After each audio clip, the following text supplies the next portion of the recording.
मेरा नाम है अंशिका अरोड़ा और आप देख रहे हैं न्यूज़ पिलर। न्यूज़ पिलर पर आज हम बात करेंगे श्रीलंका की। वही श्रीलंका जो कभी टूरिज्म के नाम से मशहूर हुआ करता था, वही श्रीलंका जिसके हमारे धार्मिक ग्रंथों में जिक्र है, वही श्रीलंका जिससे हमारा भारतीय इतिहास भी जुड़ा हुआ है। चलिए बात करते हैं कि आखिरकार ऐसा क्या हुआ कि श्रीलंका पूरी तरीके से बर्बाद हो गया।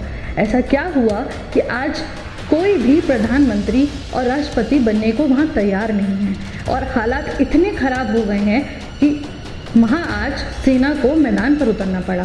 तो इस रिपोर्ट को ध्यान से सुनिए और समझिए कि आखिरकार वह क्या वजहें हैं जो श्रीलंका की बर्बादी का कारण है। श्रीलंका की बर्बादी दुनिया भर की चर्चा का विषय है। देश की आम जनता भोजन, दवाइयाँ और पेट्रोल जैसी ज़रूरी वस्तुओं के लिए मोहताज है। इस बीच श्रीलंका के राष्ट्रपति गोटाबाया राजपक्षे देश छोड़कर भाग चुके हैं।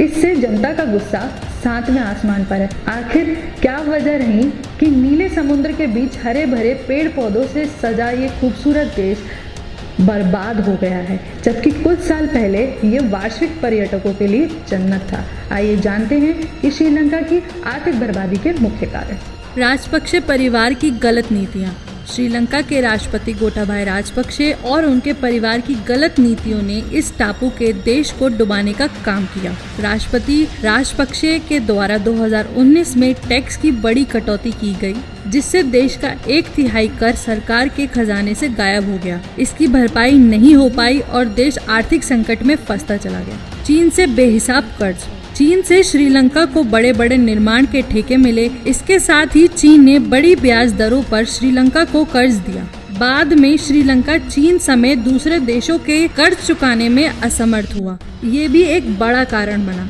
श्रीलंका की बर्बादी में चीन का बड़ा हाथ माना जा रहा है। विदेशी कर्ज की मार। श्रीलंका की पूरी अर्थव्यवस्था में विदेशी कर्ज का बड़ा योगदान है। श्रीलंका ने चीन, जापान, भारत और विश्व संस्थाओं से भारी कर्ज लिया और बाद में चुका नहीं पाया। ये कारण भी श्रीलंका को वित्तीय बर्बादी की राह पर ढकेल दिया। कोरोना ने तोड़ी कमर। श्रीलंका की अर्थव्यवस्था में लगभग 10% योगदान। कोरोना काल में प्रतिबंधकों के कारण दूसरे देशों के पर्यटक श्रीलंका नहीं आ सके। इससे उसे कोई कमाई नहीं हुई और इससे डॉलर में कोई आय नहीं हुई। इससे देश की अर्थव्यवस्था का हाल बुरा हो गया। महंगाई ने खराब किया खेल। रूस और यूक्रेन युद्ध के कारण कच्चे तेल की कीमत में आसमान उछाल आया। देश की विदेशी मुद्रा संकट के बीच पेट्रोल और डीजल खरीदने के लिए विदेशी मुद्रा नहीं बची है, जिससे संकट और भी गहरा गया। जरूरी सामान के दाम 300% तक बढ़े। श्रीलंका मुद्रा का डॉलर के मुकाबले अवमूल्यन होने से जरूरी सामानों के दाम 300% तक बढ़ गए। पेट्रोल 500 रुपए लीटर के करीब पहुंच गया। आटा 300 रुपए किलो मिलने लगा। ये चीजें जनता की पहुंच के बाहर निकल गईं। ये भी बर्बादी का कारण बनी। खेती से जुड़े नियमों में परिवर्तन। श्रीलंका में खेती के नियमों में भी परिवर्तन किया गया।